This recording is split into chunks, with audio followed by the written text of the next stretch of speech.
Link TV, connecting you to the world. Link TV is viewer supported. Watch more at linktv.org.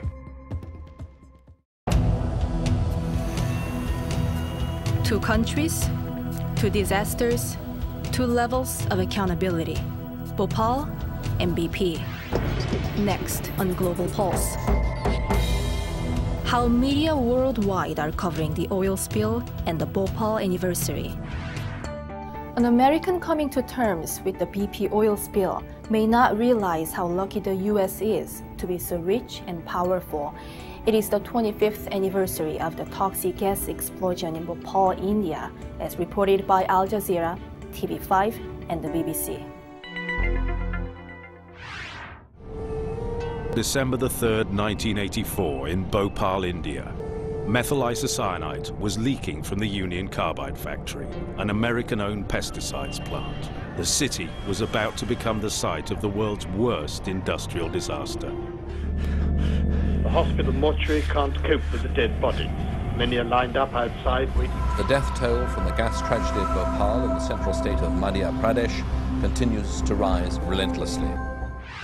The parents who come to the Chingari Day Centre ingested the gas and survived, but their children were born mentally and physically impaired. Chemicals have been leaking for 25 years, contaminating the water and the ground. In this slum next to the factory, the inhabitants poison themselves slowly.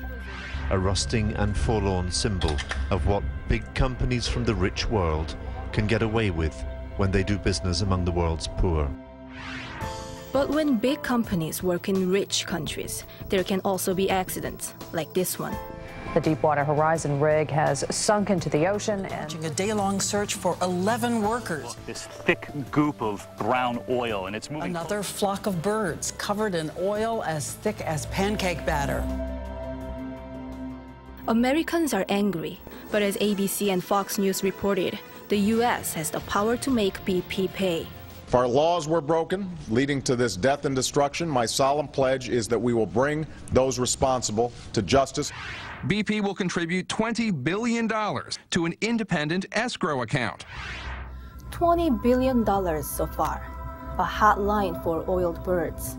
24-hour tar ball removal. Compare this to Bhopal, with over 28,000 dead and 1.5 million disabled.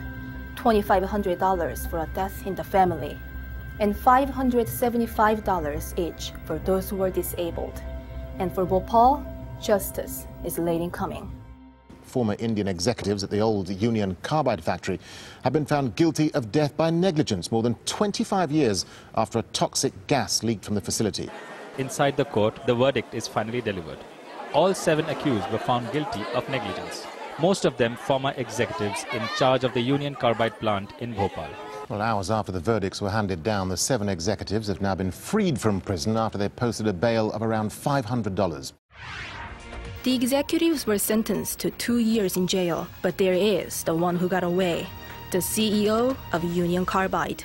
The company's American boss, Warren Anderson, flew into Bhopal within days and found himself under arrest.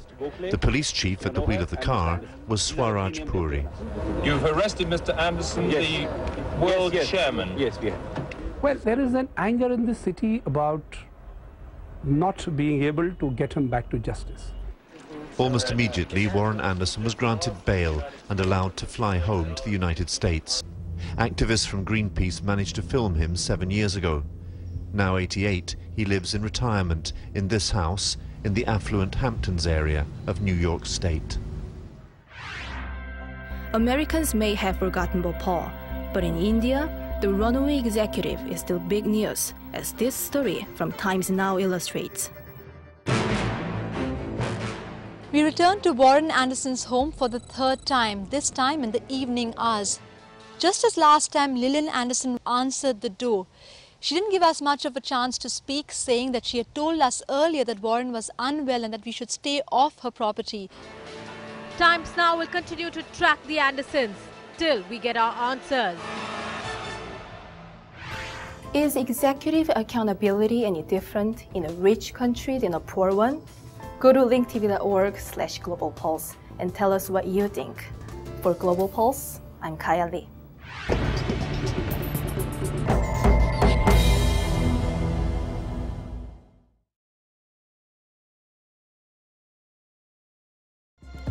Link TV is the only U.S. network dedicated to global and national news, uncompromising documentaries, and diverse cultural programs.